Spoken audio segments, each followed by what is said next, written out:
This is Meenakshi Dilip Birari, working as a system professor in chemistry at Maratha Vidya Prasarak Samaj, Nasik. From last few lectures, we were discussing about errors in quantitative analysis. In previous lecture, we have studied the classification of errors. The errors which can affect an experimental result are conveniently divided into two classes. One is determinate errors, are also called systematic errors, and indeterminate errors or random or accidental errors. Now in today's lecture we are going to study minimization of errors in quantitative analysis. Minimization of errors in quantitative analysis can be carried out by considering the different methods. These are calibrate tools and make corrections, running a blanks, running a control, use of independent methods of analysis, running a parallel determination, standard addition method, internal standards, amplification method, and isotope dilution method. We know that the determinate errors are the errors which have some assignable cause, and these errors can be discovered, corrected for, and hence can be eliminated. Their behavior and their effect on the result are understood, and the determinate errors can be further subdivided on the basis of their source. In previous lectures we have studied in detail the classification of determinate errors and also the indeterminate errors with suitable example. The indeterminate errors are caused by unknown or uncontrollable factors. They are shown by small differences in successive measurements made by the same person under virtually identical conditions. These errors cannot be predicted or determined. So the determinate errors can be minimized by one of the following methods. So these are the methods of minimization of errors. First one, that is calibration of apparatus and application of corrections.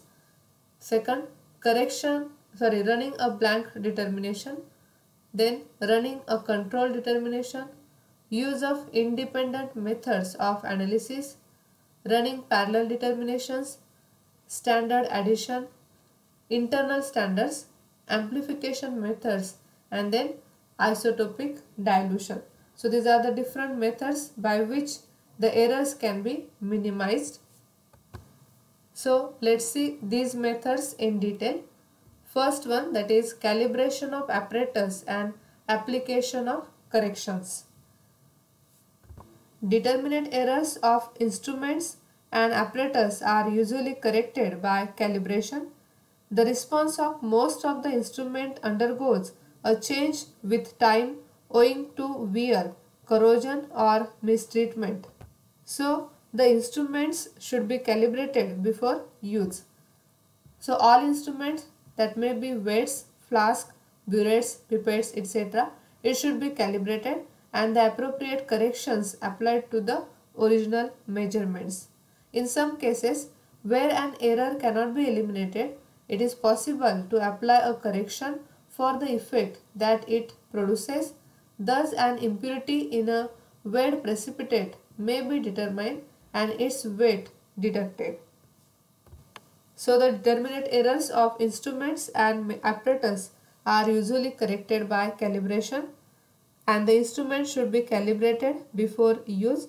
That may be weights, volumetric flask, burettes, pipettes, that should be calibrated and the correction that will be applied to the observations.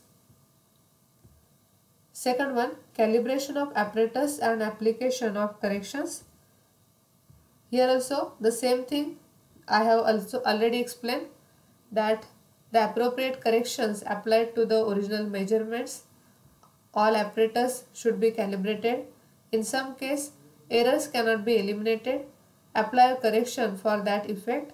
An impurity in a weighed precipitate may be determined and its weight that will be deducted.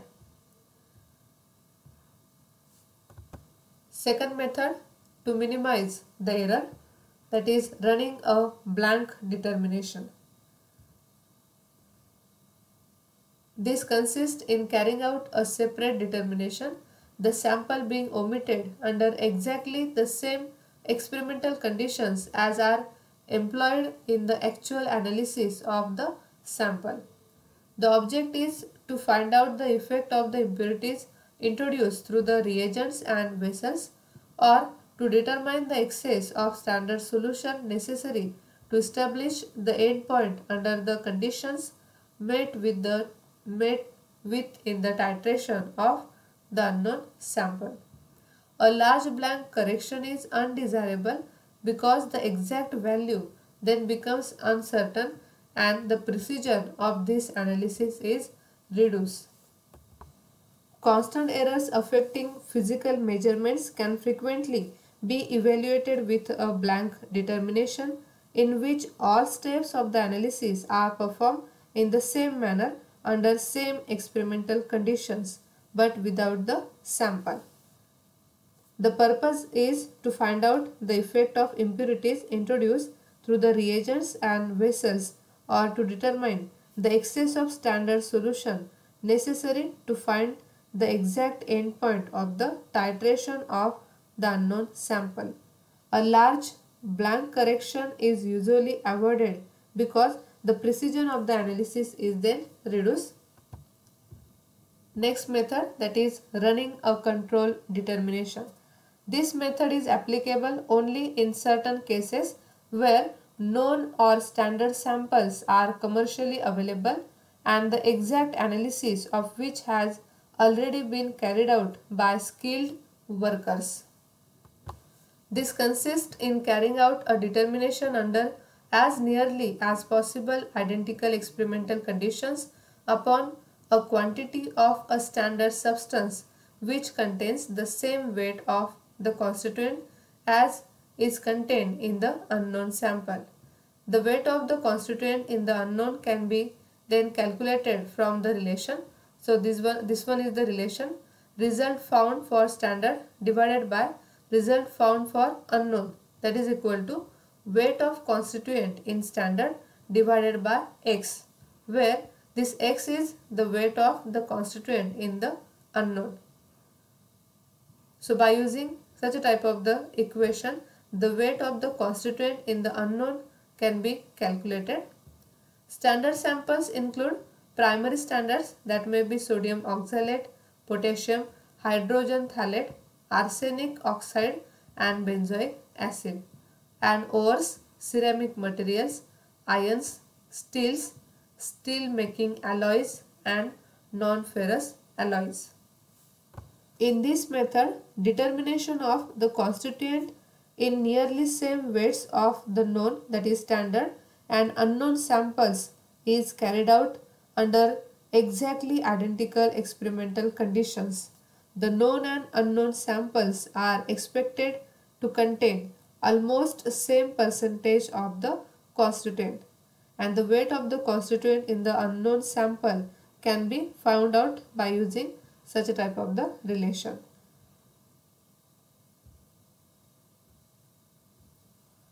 Then another method for the minimization of error, that is use of independent methods of analysis. The analysis of a particular constituent may be carried out by two entirely different methods. For example, iron may first be determined gravimetrically by precipitation as iron hydroxide after removing the interfering elements, followed by ignition of the precipitate to iron second oxide. It may then be determined titrimetrically by reduction to the iron state and titration with a standard solution of an oxidizing agent such as potassium dichromate or cerium sulfate. So here iron can be estimated by both gravimetric and volumetric methods. In the former case, first it is precipitated as FeOH thrice and then it is ignited and weighed as Fe2O3. In the latter case, in the titration, Fe third iron is first reduced to Fe second by some reducing agent and then volumetrically estimated by titrating it with a standard solution of an oxidizing agent like potassium dichromate. Then another example, determination of the strength of hydrochloric acid solution both by titration with a standard solution of a strong base and by precipitation and weighing as silver chloride. Another example that may be mentioned here is the determination of HCl by volumetric and gravimetric method. For example, hydrochloric acid can be titrated by using standard solution of NaOH and its strength can be found out.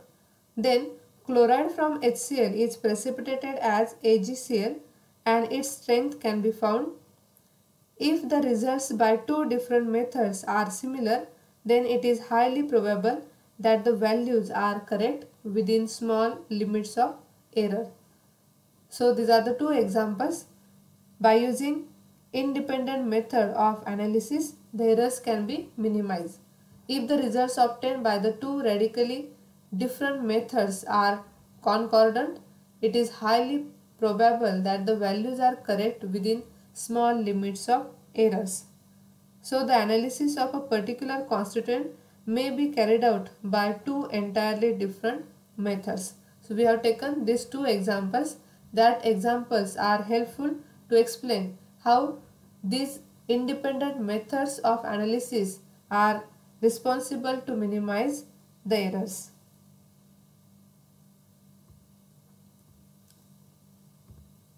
Now the next one, running parallel determination.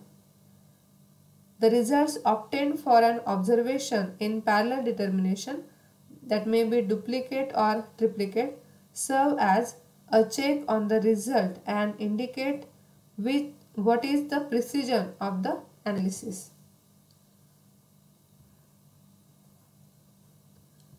These serve as a check on the result of a single determination and indicate only the precision of the analysis. The values obtained for constituents which are present in not too small and amount should not vary among themselves by more than 3 parts per thousand. If larger variations are shown, the determinations must be repeated until satisfactory concordance is obtained. Duplicate and at most triplicate.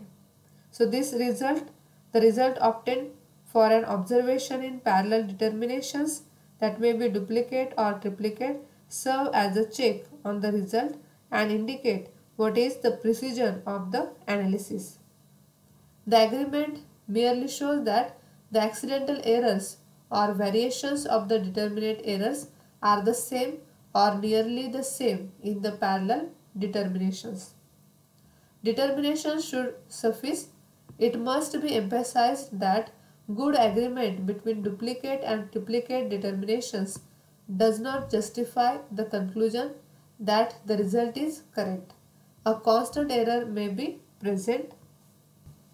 So, when the results agree well with each other, it does not mean that the results are correct, as the presence of a constant source of error is expected to give the comparable results in the parallel determinations. The agreement among the results obtained from the parallel determinations show that the accidental error or variations of the determinate errors are the same or nearly the same. Then the next one, that is standard addition. In this method, a known amount of the constituent being determined is added to the sample, which is then analyzed for the total amount of constituent present. A known amount of constituent being determined, that may be added to the sample, which is then analyzed for the total amount of constituent present. The difference between the analytical results for samples with and without the added constituent give the recovery of the amount of added constituent. If the recovery is satisfactory, our confidence in the accuracy of the procedure is enhanced. The method is usually applied to physico-chemical procedures such as polarography and spectrophotometry. In this method, a known amount of the constituent being determined, that is added to the sample, which is then analyzed for the total amount of constituent present. And if the recovery is satisfactory, our confidence in the accuracy of the procedure is enhanced. Internal standards. This method is particularly useful when a technique of spectrophotometry or chromatography is used to determine the concentration of a constituent in a given sample. So this procedure is of particular value in spectroscopic and chromatographic determinations. A fixed amount of a reference material, that may be the internal standard, is added to a series of known concentrations of the material to be measured. It involves the adding a fixed amount of reference material to a series of known concentrations of the material to be measured. Then the ratios of the physical value, that may be absorption or peak size of the internal standard, and the series of known concentrations are plotted against the concentration values. This should give a straight line. Any unknown concentration can then be determined by adding the same quantity of internal standard and finding where the ratio obtained falls on the concentration scale. So when the ratio of the physical value of the internal standard and the series of known concentrations are plotted against the concentration value, this graph normally gives a straight line. The same quantity of internal standard is added to the unknown sample and its property is measured. Then the ratio of the property of the unknown sample and the property of the internal standard is found out. Where this ratio falls on the graph gives the concentration of the constituent in the unknown sample. Another one, amplification methods. These methods are used when the concentration of the constituent to be measured is extremely low and hence fall even below the lower limit of response on the apparatus or instrument to be used. In such case, small amount of a substance is made to react with some other substance so that every molecule of the substance produces 2 or 3 molecules of some other substance. The concentration of the third substance produced being more can be determined on the said instrument or apparatus. Thus, the amplification of the concentration and property of the substance is made use of in the determination of the concentration of the constituent in the original sample. So in determinations in which a very small amount of material is to be measured, this may be beyond the limits of the apparatus available. In these circumstances, if the small amount of material can be reacted in such a way that every molecule produces 2 or more molecules of some other measurable material, the resultant amplification may then bring the quantity to be determined within the scope of the apparatus or method available. Thus, the amplification of the concentrations and property of the substance is made use of in the determination of the concentration of the constituent in the original sample. Now the last one, that is isotopic dilution. This method is also helpful to minimize the error. This method is radiometric method of trace analysis. It is used to determine the quantity of a substance, that may be radioactive or non-radioactive, in a mixture of closely related compounds which are difficult to separate. A known amount of the element being determined containing a radioactive isotope is mixed with the sample and the element is isolated in a pure form, usually as a compound, which is weighed or otherwise determined. The radioactivity of the isolated material is measured and compared with that of the added element, the weight of the element in the sample can then be calculated. Suppose we want to determine mass of a given non-radioactive substance in a mixture of substances. A known quantity of the same but isotopically labeled substance having specific gravity, specific activity S is added to the mixture of substances and thoroughly mixed. Some suitable treatment is given to the mixture and then the compound is isolated in a pure form. This pure compound contains the original non-radioactive substance and isotopically labeled substance. The specific activity of the pure isolated substance is determined. So let it be whenever we have the weight of the substance, also the specific activity by considering the different reactions by using the equation m is equal to m dash s dash divided by s, where m dash that is the gram of the labeled substance and s dash that will be the specific activity of the labeled substance. So since the specific activities S and S dash are experimentally found out and M dash is already known, we can find out exact mass M of the substance. The chances of making any error in the determination of the mass of the substance in the mixture of substances are minimized. So this isotopic dilution method, it is a radiometric method of trace analysis and it is used to determine the quantity of a substance that may be radioactive or non-radioactive in a mixture of closely related compounds which are difficult to separate. So in today's lecture we have studied the different methods which are used to minimize the determinate errors. Calibration of apparatus and application of corrections, running a blank determination, running a control determinations, use of independent methods of analysis, running of parallel determinations, standard addition, internal standards, amplification methods and isotopic dilution. These are the different methods for minimization of errors.